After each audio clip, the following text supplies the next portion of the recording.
Welcome to Think with a Drink, the weekly webinar series brought to you by the Aries Foundation for Financial Education. And in this week's episode, we're going to be talking about health and wealth in retirement. Next slide. Real quick, an introduction to us. My name is Tom Alessi. I'm the president of the Aries Foundation. I have been in financial services for 23 years now. I'm an investment advisor. It means that I act in a fiduciary capacity whenever giving guidance or advice to my clients. I want to bring our vice president, Craig. Why don't you introduce yourself? Sure. So I'm Craig Richardson. I'm the vice president of the Aries Foundation.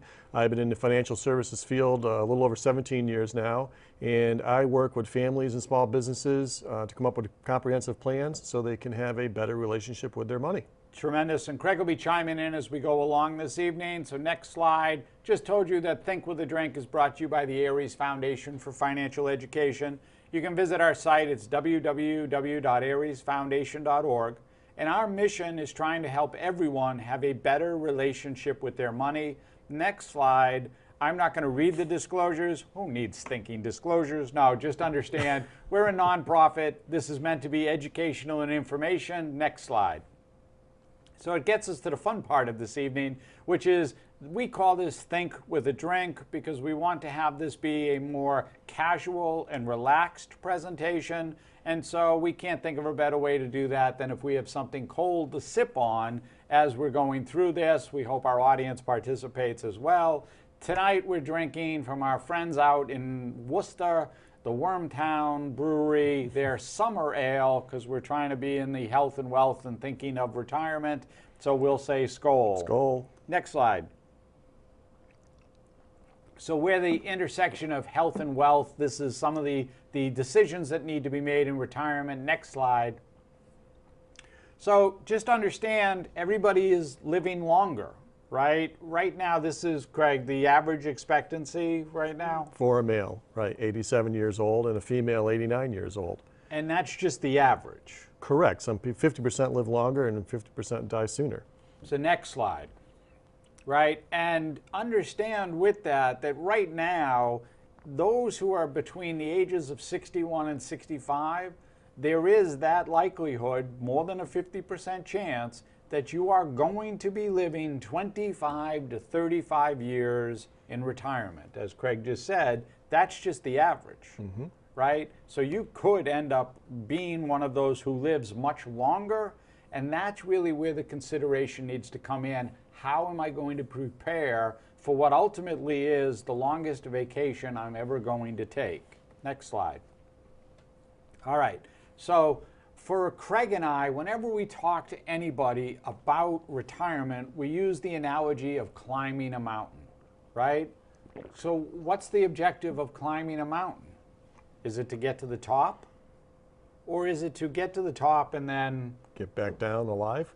Get back down safely, right? And so for us, that's the analogy to retirement. Your working years would be going up the mountain, your accumulation phase in all of this. And then once we retire, it's now, that's how I'm going to get out or get back down the mountain. How am I going to make my money last all the way so I safely get down to the bottom of the other side? Next slide.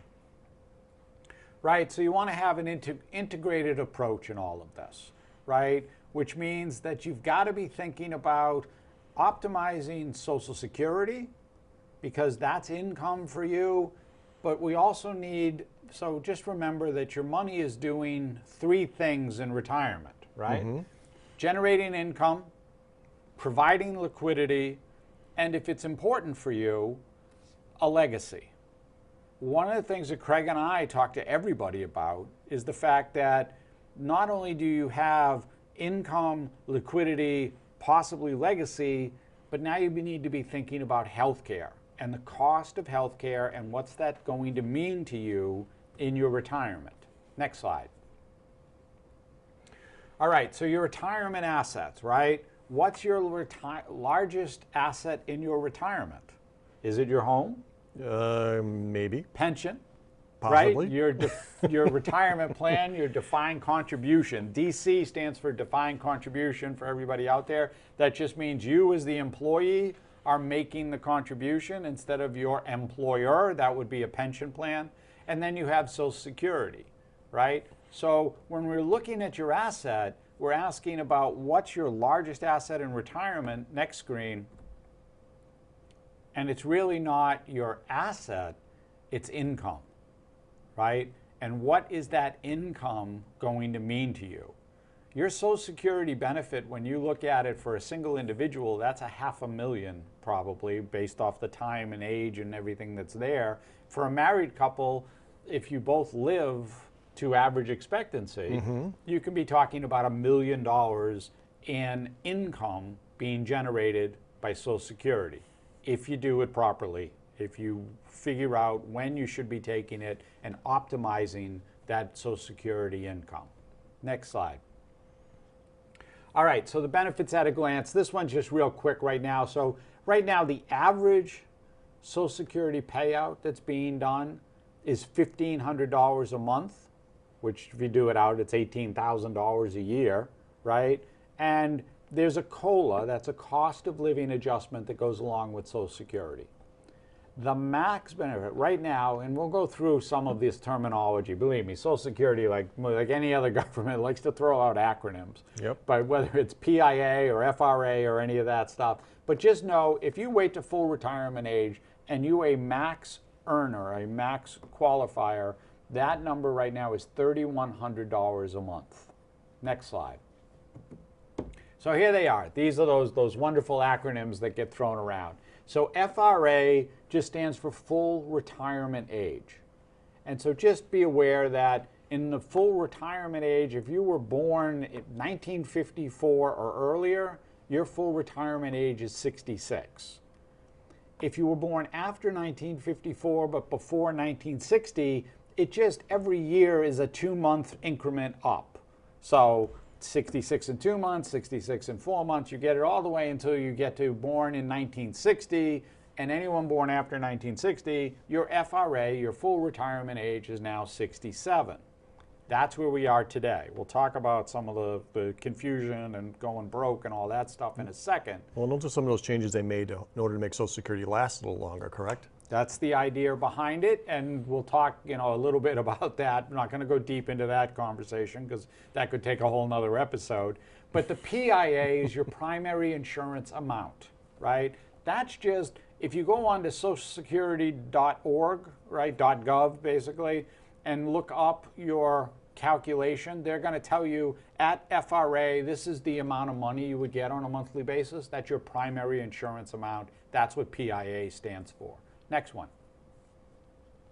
All right, so the power of patience. So understand FRA, because that's the big part there.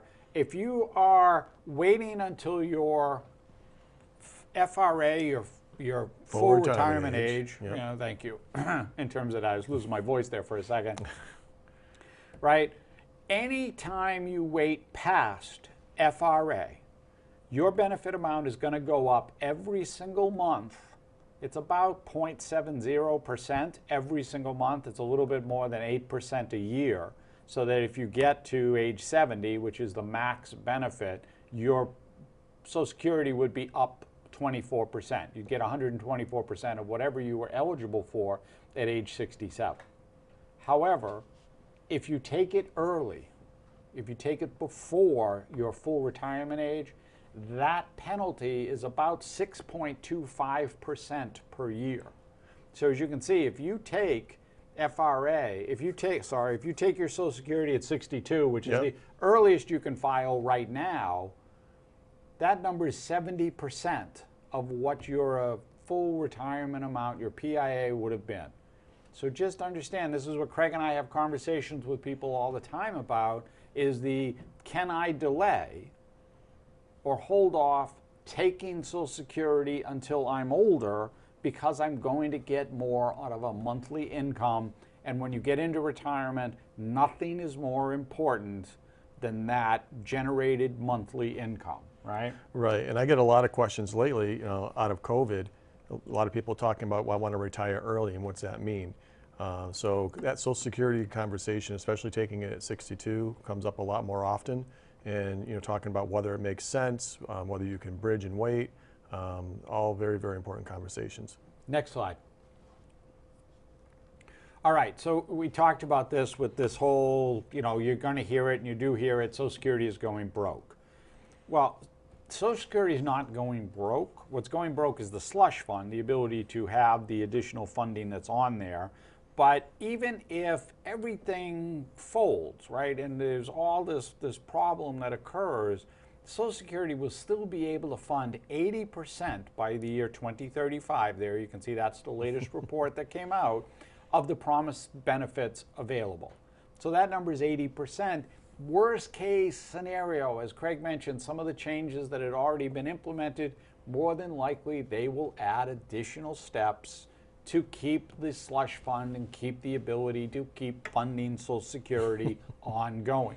Whether that's changing some of the ages, whether that's changing some of the tax ramifications, they're talking about, making it into some higher income earners and adding that in. Those are things that will come. Right now, we can only tell you where we are today, and that's at 2035. If everything went boom, you'd still be able to fund 80% of the benefit. So don't let that throw you in terms of Social Security. Next, right? Here's the one thing with this.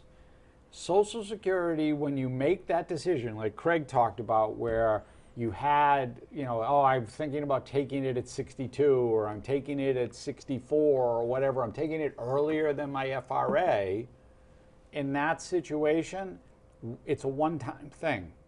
It is an irrevocable decision once you make it, right? You do have the ability to make a change in that first year.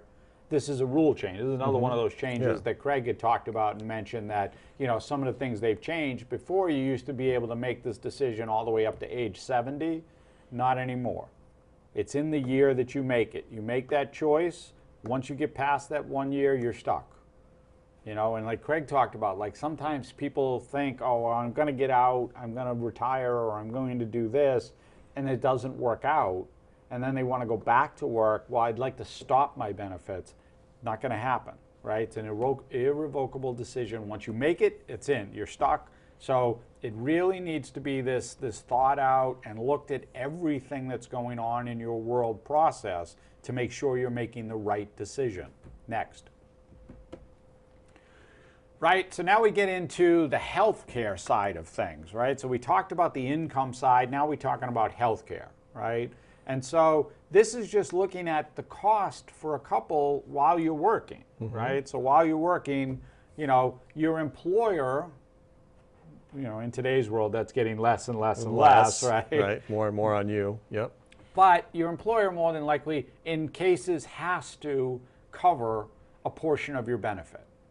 At a minimum, an employer has to cover 50% of a single employee or 33% of a family coverage. All this is trying to say is that once you move off that, go to Medicare, you're paying for 100% of the cost, right? So just understand that that's what the cost comparison there is. Your employer's paying for some of the ride right now. When you get to Medicare, you're paying for all of it. Next slide. And so let's talk a little bit about this Medicare Alphabet, right? So the Medicare Alphabet, you've got Part A, which is free. At age 65, essentially everybody qualifies and can get Part A. There's no cost. If you're still working for an employer, you can hold off on the other components to Medicare, but you should take A because more than likely it might be the coverage that steps in. But A only covers you for hospitalization. Then you have Part B. Part B becomes the next point. Once you no longer are covered under an employer's plan, you will elect Part B. Okay? Part B covers the other stuff. Doctors, you know, your tests, all of that stuff. Yep. You know, lab work, all that. Yes, that all falls into a limitation. There's only certain parts and certain amounts that it'll cover you. I think the current cost right now for Medicare Part B, $148. Don't quote me on that, but I believe that's what the current monthly cost at the minimum. We'll talk about some of those surcharges in a second. Is $148. And they take that directly out of your Social Security check, don't they? Directly out. You can see on the screen, that's a little lightning bolt there on the bottom, as Craig is pointing out. That money comes right out of your Social Security check. So this is another one of those, okay, if my Social Security check was, you know, $1,648 a month, I'm $148 less, I'm only getting $1,500 a month in terms of that. Part D is prescription medications, right? So that's prescription drugs. We'll talk about why you might have Part D in a second. That also, if you're in a Part D Medicare plan, will come out of your Social Security pay as well. Supplemental plans are also known as Medigap policies. And Medigap does exactly what it says it does. It's going to cover everything that Medicare doesn't cover. In the case of Part A, there's an $1,100, it should probably be more than that now, but somewhere in that range, $1,200 deductible or so, for if you get hospitalization. A supplemental, a Medigap plan will cover that. It'll fill in any of the things that the co-pays and other things that the doctor's visits under Part B that aren't covered. The one thing a Medigap plan, a supplemental plan, does not have anymore is prescription drug coverage. So if you're going to a supplemental, a Medigap type policy, you need to have a Part D prescription drug plan. The other option, next slide, is that instead, you know, I'm surprised you didn't ask me. Craig usually asks me, where's Part C in that Medicare alphabet, right? Where's Part C? Part C are Advantage plans. So this gets a little bit different. The supplemental, the Medigap plan, does not come out of your Social Security check. However, Part C, an Advantage plan, does. An Advantage plan, very, very similar to what your current health insurance operates like, right? And to that end, it also includes co-pays and other things, but it also has prescription drugs in it. And there's a myriad of different versions to Advantage plans. Generally, for the most part, somebody who is younger, healthier, not going to have relying on too much doctors or inpatient stuff or prescription drugs is better off in an Advantage plan than they are in a supplemental plan. But that's something that, again, you need to be looking at and understanding. Both B and C will be coming out of your Social Security check. So that's going to limit that income benefit base when you get out into retirement. Now, when you elect this, you can change this over time, can you not? Yes, absolutely. And for those who are currently covered under Medicare, you are in right now, the end of the year between October and December 7th, the Medicare window. So you're probably getting like 1,000 pieces of mail and emails and texts every day about the different coverages and the different options and what you can do. And you've probably seen the ads on television. So yes, you can always make the election and change what you're doing. In some cases, you get forced to, because the health provider changed the plan themselves and they altered it and they just need you to make a change. But you can also do it. Next slide. All right, so this is just estimating the annual cost. We don't need to go through that in terms of what it's going to cover you. So next slide. Right? But as Craig mentioned, that whole I'm retiring early, right? How do I fill the gap?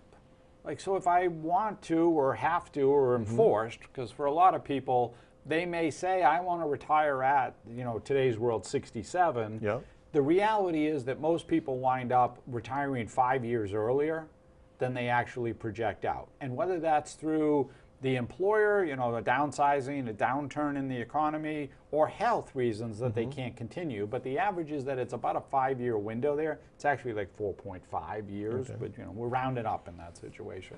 So if I retire at 62 or 63, how am I going to bridge getting myself to FRA, to 67, before I want to turn on Social Security and get that max benefit? Those are some of the things you need to be thinking about and considering. Next slide. Just marry somebody younger. Yeah. Still doesn't help you getting it there unless they've got the income coming in, or you force your spouse to keep working. Keep benefits, right? Yes. Absolutely. All right, so here's the thing with Medicare and one of the issues for everybody. Medicare, unlike just about anything else, the means testing, that means that they're looking at what the income that's being generated to test for surcharge on the premiums has not changed since 2007. Now, they were originally supposed to change it in 2024 to upgrade it. Again, move some of the cost of living adjustments.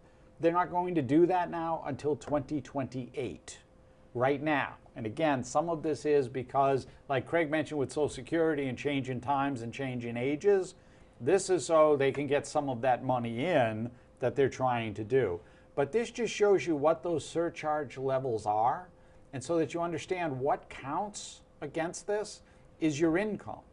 And income is anything that's being generated as far as taxable is concerned. So if we're drawing money out of my retirement account, that's taxable income. That's going to count. The problem with Social Security is if I have too much taxable income, I can then have part of my Social Security get taxed.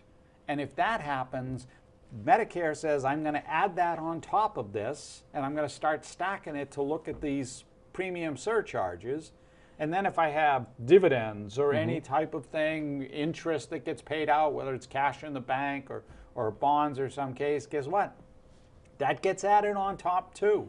Yeah, and that can very easily and very quickly get me over the surcharge level, and now suddenly my Medicare premiums are costing me more. Yeah, even income from municipal bonds, which typically isn't taxable, is still added to your income for means testing. Absolutely, and that's one of those, hey, I thought my municipal bonds were tax-free. Well, they are tax-free, but when it comes to Medicare, they're not tax-free anymore. They're now going to add that in and be one of those stackable items that's going to count against your income when we're looking at the Medicare surcharge premiums.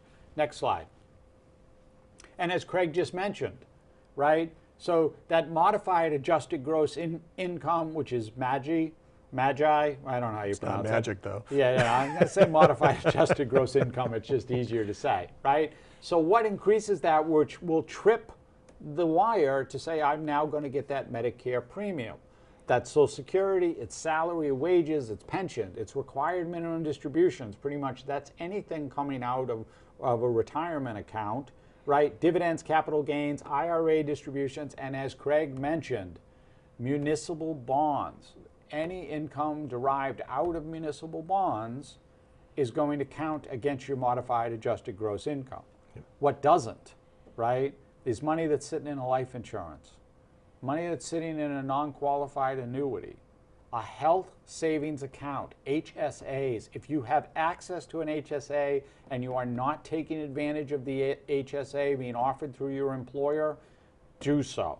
This can be a triple tax savings when it's done properly. Roth accounts. So maybe it's, one of the things Craig and I talk to people about is maybe taking some of that conversion privilege that's available. We don't know what's going to happen on 12/31. There's all this talk about that. But maybe doing some incremental tax conversion of that qualified money, because later on I'm going to now be able to draw that out and not run into this taxable consequence. And then a reverse mortgage or longevity insurance, and the longevity insurance means this is I'm tabling my RMDs to later on. It's what's known as a qualified living, a QLAC in terms of the distribution. So those are all things that you can do where you can offset that I've now got this Medicare premium that I have to deal with, right? So these are just strategies. These all go along with I need the income, but how am I going to do this? Next slide. Again, one of the reasons we're living longer. right? So now it's not, hey, I'm only looking at 20 years in retirement, right? It's Yep. more, I'm looking at 25, 30, 35 years in retirement. Right, and if you're younger, that number is only, average life expectancy is only going to go up. I mean, back when we were born, back in the day, you're talking probably, average male is 74, 75. It's gone up over 13 years in, our short lifetimes. Yes. Next. Right? So we talked about this whole thing about going up and down the mountain, right? But what are some of the things, and like we talked about, it really is the need for care. It's sort of the other component to this. Remember, your money does three things. It's there for income. It's there for liquidity, possibly a legacy, but really now the reality is for everybody, you need to have a separate bucket. You need to have a separate account set aside that's got a care need, because the statistic right now is somebody turning 65, and there's 10,000 of you a day turning 65. That's 7 out of 10. 70% of the people turning 65 today are going to have some kind of a care need in retirement. It's all you baby boomers. All the baby boomers, the silver tsunami that's coming, right? You're going to have a care need in retirement. Next slide. So this is just it, those baby boomers, as Craig just said, right? This just gives you, the need for care. And right now, this goes back a couple of years with the cost of a private room, but essentially you're looking at right now, a private nursing home facility, even assisted living community, is going to run you somewhere around $9,000 or $10,000 private room a month. And you've got to be prepared to handle that. At least if you're married, one of you is probably going to wind up in there, right? Yes, yeah, there's a 70% chance one of you will end up in there. Yeah. And I have clients who are paying this amount now. I mean, it's real. It's a real number. It is absolutely a real number. Next slide. All right, so one of the myths, or one of the things is that the government is going to pay for this. And unfortunately, that is not true, right? Medicare will only cover you for 3 days, right?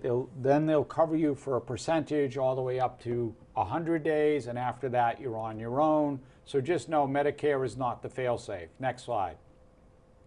So what we try to do here at Aries is try to help everyone have a clear vision of where they're trying to get to.